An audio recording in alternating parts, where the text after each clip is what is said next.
The sun dipped beneath the jagged peaks of the Crimson Watch Mountains, painting the sky in hues of bruised purple and angry orange. My battered pickup truck, a loyal companion through countless sunrises and treacherous terrains, rumbled along the winding mountain pass of Oakhaven. Inside, a rare, genuine smile touched my lips, a fleeting visitor these past years. Beside me, carefully nestled in a cushioned crate, rested a bottle of aged Alara whiskey, its amber liquid glinting like captured sunlight. It had cost me a king's ransom, a treasure acquired for a moment of triumph. This was a day for celebration, a day etched into the very fabric of my being. Years spent pushing the boundaries of human endurance in desolate deserts where the sand screamed underfoot and in frozen tundras where breath crystallized in the air. Years of deployments that felt like an eternity, of every fiber of my being stretched to its breaking point within the elite ranks of the Sentinel Corps. And now, finally, the culmination. I, Captain Lyra Vance, had been selected to become an instructor at the legendary Citadel, the heart of our special warfare school. A career-defining promotion, a recognition of every sacrifice, every grueling mile, every silent tear shed under a foreign sky. I envisioned Elia's face, my husband, when I presented him with the whiskey and the 2 coveted tickets to the Starlight Festival, nestled securely in my uniform pocket. I imagined us, later that evening, on the rustic porch of our cabin, the scent of slow-smoked cedarwood ribs, his favorite mingling with the crisp mountain air.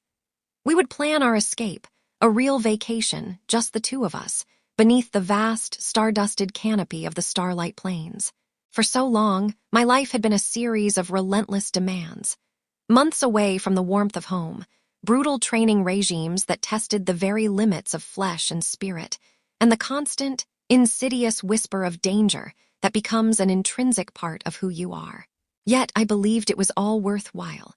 I believed I had it all, a calling that ignited my soul with purpose and a husband who was my anchor, my calm harbor after the storm. That fragile, precious tranquility, forged in the crucible of dedication and trust, was mere minutes away from being shattered beyond repair. And I, in my blissful ignorance, drove straight into its destructive path. The moment the heavy oak door of our cabin swung open, a profound, unsettling silence enveloped me. It wasn't the welcoming hush of an empty home, but a weighty, suffocating stillness, a prelude to something ominous. My training, the raw instincts honed over a decade of reconnaissance and threat assessment, surged to the forefront, bypassing my conscious mind. My body, a finely tuned instrument of war, shifted to high alert. By the entryway, a pair of men's bespoke leather boots, the kind worn by affluent city merchants, sat conspicuously. They were not Elia's. His feet were accustomed to the worn comfort of heavy-duty tactical boots and weathered hiking shoes. Slung carelessly over the banister of the winding staircase was a silken tunic of corporate gray, a stark anomaly in our rustic, wood-beamed home. Then, the scent assaulted me, a cloyingly sweet perfume, a heady blend of jasmine and vanilla, clinging to the air like a noxious fog. It wasn't mine. My personal scent was an earthy mix of pine soap, the faint, metallic tang of gunpowder, and the clean, comforting aroma of cedar from my uniform closet. My heart began to hammer against my ribs, a rapid, insistent rhythm. It wasn't fear, not truly. It was the cold, adrenaline-fueled alarm that signals imminent contact with the enemy. Every step I took on the polished wooden floorboards was silent, deliberate, my weight perfectly balanced. I was no longer a wife returning home. I was an operative clearing a hostile structure. My eyes, scanning every minute detail, moved down the hallway, past the gallery of our wedding portraits. There we were, smiling in our ceremonial dress blues and my flowing white gown, a monument to a vow that now felt like a cruel, mocking jest. I had trained for ambushes, for hidden explosives, for threats that materialized from the deepest shadows. I was prepared for anything, it seemed, except for the brutal truth that awaited me upstairs. As I neared the crest of the staircase, I heard it. At first, a muffled murmur, indistinct then a voice. My sister, Clara's voice, a high-pitched, saccharine tone that had always grated on my nerves. And then, through the bedroom door, left ajar by a negligent inch, I saw it all. Clara, draped in Mother's pearl-white silken shawl, the one she wore during her final, fragile days in the infirmary, the one she had made me promise to wear only on a night of profound significance. A violent, icy rage, colder and sharper than any fear I had ever known, surged through my veins. This was no mere infidelity. This was a desecration, a flagrant violation of something sacred, a calculated insult to the memory of the woman who had nurtured us both. And then Elia's voice, low and conspiratorial, laced with a contempt I had never heard from him before. "She's just a soldier, Clara. You're a real woman." That sentence didn't shatter me into tears. It did something far more profound, far more devastating. It was a clean, precise shot to the very core of the woman I was, the wife who loved him with every fiber of her being. It killed her instantly. And in her place, the soldier rose up fully awake, fully armed, and in complete command. The pain didn't vanish. It crystallized, sharpening into a singular, undeniable point of focus. The objective was now brutally clear. The enemy had been identified. My training screamed at me, "Do not engage. Do not rush the objective without intelligence. Direct confrontation leads to chaos, loss of advantage." Instead of bursting through that splintered door, I took one silent step back, then another. My movements were fluid, economical, utterly devoid of emotion. I retreated into the guest washroom across the hall, closing the door behind me with a silent click that echoed like a gunshot in my own mind. My heart no longer raced. It was a block of ice in my chest, cold and hard. I pulled out my SecureLine comm unit, my fingers steady as I navigated to the audio recorder application and hit the crimson button. I stood there, motionless, leaning against the cool, tiled wall, capturing the damning sounds of their betrayal. Every second of that recording was another piece of evidence, another round of ammunition loaded into the chamber of my resolve. Each moan, each whispered lie, forged my purpose into something unbreakable. This was no longer a broken marriage. It was a mission. And as I stood there in the silent, oppressive darkness, I gave that mission a name: Operation Obsidian Heart. I would not cry, I would not scream. I would plan, I would execute. My pain had just been given a terrible, absolute purpose, and that purpose was their systematic and total annihilation. After they finally left, a new, more venomous silence descended upon the cabin. It was no longer a home filled with unspoken tensions, but a tomb echoing with the ghosts of their treachery. Sleep was an impossible concept, a distant shore I had no hope of reaching. Instead, I retreated to my study. The small, sanctuary-like room, once filled with topographical maps of distant lands and worn volumes of military history, was now my tactical operations center. The heavy, hand-carved oak desk, a gift from my father, became my command post. I connected my encrypted hard drive, powered up a clean burner comm unit, and brought my hardened laptop to life. The first order of business was securing the intelligence I had just gathered. I uploaded the audio file to a series of redundant, anonymous cloud servers scattered across the globe. Evidence logged. Asset secured. With the cold, detached logic that had been drilled into me at the Citadel, I began to work. I launched a link analysis program, a tool designed to find patterns in chaos, and started building a network map of their deception. Elia's increasingly frequent business, trips to the capital over the last 6 months. Clara's sudden, uncharacteristic interest in attending symposiums for military outfitters, events far outside her usual social sphere. Each data point was a node, and as I drew the connecting lines, a stark, undeniable picture of a meticulously coordinated betrayal began to emerge. But as I worked through the night, the image of Clara in that pearl-white silken shawl kept flashing in my mind's eye, a persistent, searing afterimage. It was a phantom that clawed at the locked doors of my memory, dragging another, much older wound up from the depths, a wound I had tried to bury for over 2 decades. The memory of a hand-carved wooden bird and the suffocating humidity of a midsummer festival in Oakhaven. I was 12 years old. That summer, my world revolved around the town's annual artisan fair.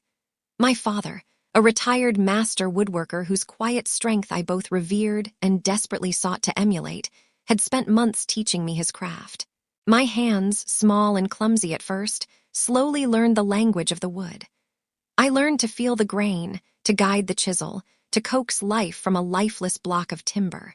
My project, my singular obsession, was a small, intricately carved falcon, its wings outstretched as if in mid-flight. I poured every ounce of my focus, my patience, and my burgeoning skill into it. The tiny feathers, each one individually etched, the sharp, intelligent eyes, the powerful curve of the beak. It was the finest thing I had ever made. When the day of the fair arrived, my father, in a rare display of open pride, placed my falcon in the youth competition. And it won. Not just first prize, but the Artisan's Choice Award, chosen by the master craftsmen of the guild. I remember the weight of the heavy bronze medallion around my neck, the rough texture of the crimson ribbon against my skin, and the overwhelming, intoxicating feeling that for once, my quiet dedication, my patient hard work, had been recognized in a way everyone could see. For once, I had earned my father's deepest respect not through obedience, but through skill. My joy lasted for precisely one day. The next morning, the falcon was gone from its place of honor on the mantelpiece. I found it clutched in the 9-year-old hands of my sister, Clara, as she stood before the mirror in the hallway. She was spinning a fantastical tale to her reflection about how she, with her artistic soul, had secretly carved the bird as a surprise for our parents. When I confronted her, hot tears of rage and disbelief stinging my eyes, her face crumpled into her signature, theatrical pout. Then, my parents intervened. "Clara just admires you so much, Lyra," my mother cooed, using that placating tone that always made my feelings seem like a trivial inconvenience. "She wants to be just like her talented big sister." I turned to my father, the man of discipline, the man who understood the sacred value of something earned through sweat and splinters. I expected him to see the injustice, to restore order. Instead, his jaw tightened, his gaze hardening not with sympathy, but with a familiar, weary disappointment. "You're the strong one, Lyra," he commanded, his voice leaving no room for argument. "Let her have it. Don't be so selfish." I had to stand there, mute and shaking with a helpless, impotent fury, and watch my little sister claim my achievement as her own. I had to listen as she received praise for the artistry my calloused fingers and aching back had forged. I was the strong one. And being the strong one meant my accomplishments were not my own to keep. My feelings were collateral damage, and my designated role was to silently give while Clara's was to gracefully and ceaselessly take. Staring at the glowing screen in the pre-dawn stillness of my study, the years between that moment and this one collapsed. I saw it all with the stark, brutal clarity of a high-altitude satellite image. My entire life had been a series of reruns of that same soul-crushing pattern. I was always the one to push harder, to sacrifice more, to bear the heaviest load. I joined the Sentinel Corps, chasing the ghost of my father's approval, while Clara built a career as a military lifestyle influencer, monetizing the very sacrifices that I, and thousands like me, were actually making. I was the warhorse, pulling the plow through the mud and blood. Clara was the beneficiary, the one who reaped the harvest, coddled, protected, and forgiven for every transgression. And Elias, he fit the pattern with chilling perfection.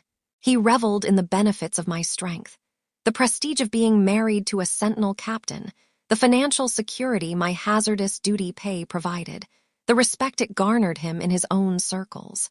But he resented the self-sufficiency that came with it. He didn't want a partner who was his equal. He wanted a woman he could shelter, a delicate flower to his stoic oak. He loved the idea of a strong woman, but not the reality of one who didn't fundamentally need him to feel complete. This betrayal wasn't a singular, catastrophic event. It was the predictable, inevitable culmination of a lifetime of being diminished, of being taken for granted by the very people who were supposed to be my staunchest allies. A quiet, resolute whisper escaped my lips, cutting through the silence of the room. "Enough!" There would be no next time. There were no tears. Crying felt like a tactical weakness, a luxury the mission could not afford. Instead, a cold, ruthless clarity settled over me, as calming as the view from a sniper's scope. My past had taught me one invaluable, painful lesson. Appealing to their sense of fairness was a futile exercise. They would only twist my pain, label it as selfishness, and demand that I, the strong one, absorb it yet again. The only path to victory was to be stronger, smarter, and more ruthless than they could ever conceive. I turned my attention to Elia's personal datapad, which sat charging on the corner of the desk. I tried his birth date. Access denied. Our anniversary. Access denied. Then a bitter, corrosive thought slithered into my mind. I typed CLARA 1 to 0 to 2 to 2. Her birthday. Access granted. A humorless, brittle smirk touched my lips. Inside was a goldmine of their arrogance and carelessness. Reservation confirmations for lavish suites for 2 on his solo business trips. Fawning, cloying digital messages. A search history that painted a lurid, vivid picture of their affair. My enemy was not just deceitful, he was sloppy. I began the meticulous, painstaking process of cataloging everything, creating encrypted folders, labeling files with clinical precision. Each file was a round in the chamber. Each piece of evidence was the pin being pulled from a grenade. My hands moved with practiced efficiency, a grim, unyielding purpose guiding every click and keystroke. The memories that had once been a source of deep, aching sadness were now being weaponized. The pain was being converted into fuel. The past was no longer a burden to be carried. It was now a map to victory. The confrontation was not a matter of if, but when. The timing, however, would be of my own choosing.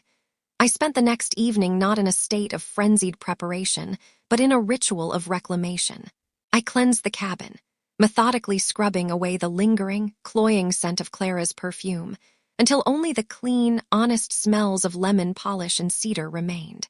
I broke down my service rifle, cleaning each component with the focused, meditative precision of a practiced ritual, the familiar scent of gun oil a comforting balm to my frayed senses.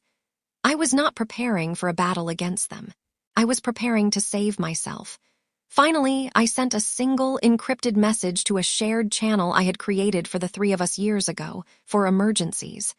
The message was simple, unambiguous. Mandatory rendezvous, our cabin. 1900 hours.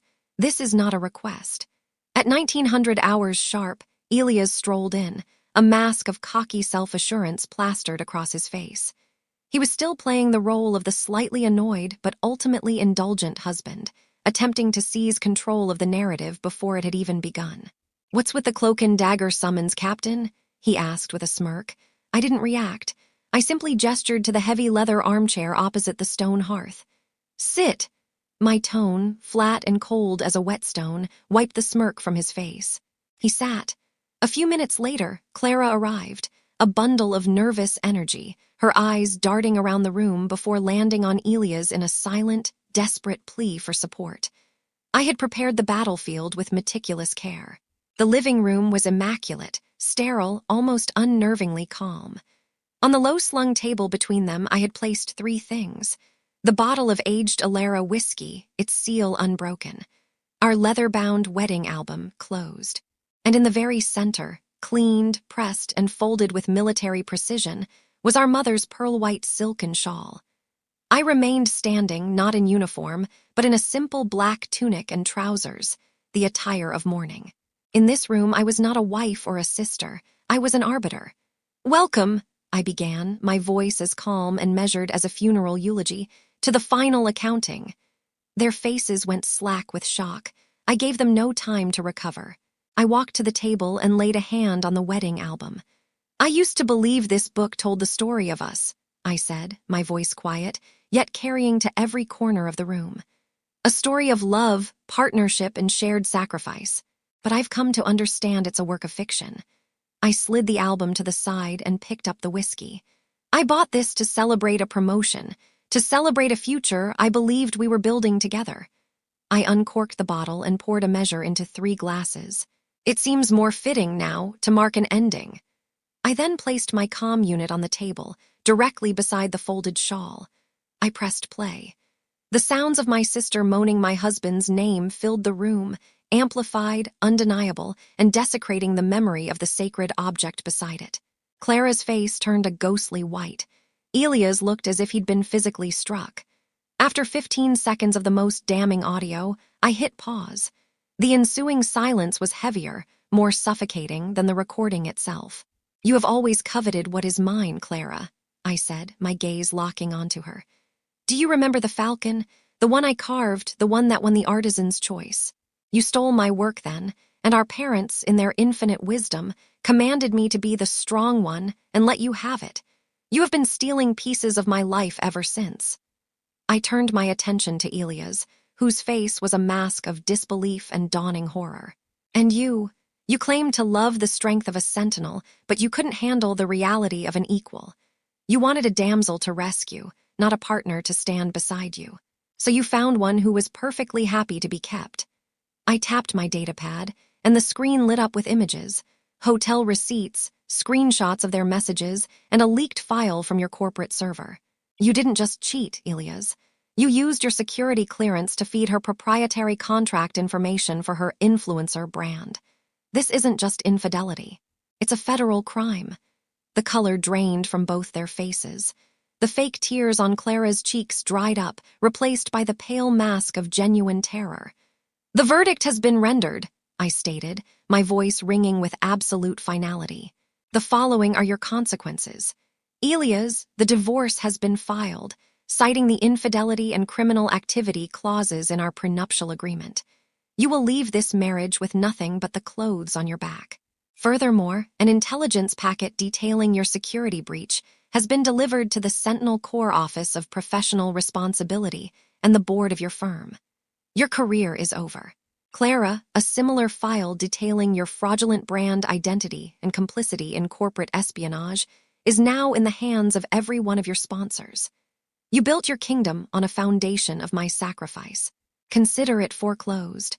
I walked to the front door and held it open. "You have 1 hour to vacate this property. Your mission was to be my family. You failed. You are dismissed." A year later, the sky over the Starlight Plains is a perfect, impossible shade of cobalt blue. I am sitting on the porch of a small, rented cabin, nursing a warm mug of coffee. In front of me, the majestic sunstone peaks pierce the horizon, their granite faces aglow in the morning light. This is the very place those 2 tickets were for. The trip I had planned to celebrate a future that turned out to be a lie. But sitting here now, alone, I don't feel lonely. I feel whole. My life has found a new, unexpected purpose. My role as an instructor at the Citadel is fulfilling. But my true mission now takes place on Thursday nights, in a quiet corner of a coffee shop just outside the Citadel's gates. It started with a single young recruit, then 2, and has now grown into an informal council of the young women who have chosen to walk the warrior's path. We don't talk tactics. We talk about life. We talk about the crushing weight of being the strong one. And I teach them the most important lesson I ever learned.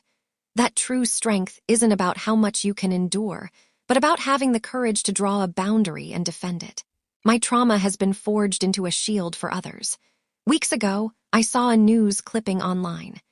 Elias, after a short, bitter trial, was serving a sentence in a low-security federal prison. A comment on an old social media post mentioned Clara was working as a waitress in some forgotten roadside diner. Her brief, glittering fame reduced to a cautionary tale whispered in online forums. I stared at their names, searching for any trace of emotion within myself. Triumph, pity, anger. I felt nothing. They were ghosts from a war that was long over. The crunch of tires on the gravel driveway pulls me from my reverie. A dusty pickup truck rolls to a stop, and a man gets out. He's a former Pathfinder I met during a joint training exercise, a man with kind eyes and an easy smile that seems to match the big sky around us. We don't talk about old wars or old wounds. We talk about the river we'll fish tomorrow and the constellations we'll map tonight. Later, as the sun dips below the mountains, painting the peaks in fiery shades of orange and purple, we sit on the porch. He hands me a cold beer. I raise the bottle, the glass cool against my palm. I'm not toasting to victory or vengeance. I'm toasting to my own rebirth, to a life built not on the expectations of others, but on my own foundation of honor, resilience, and a hard-won peace. The final mission is complete. I have liberated myself, and I am ready for whatever comes next.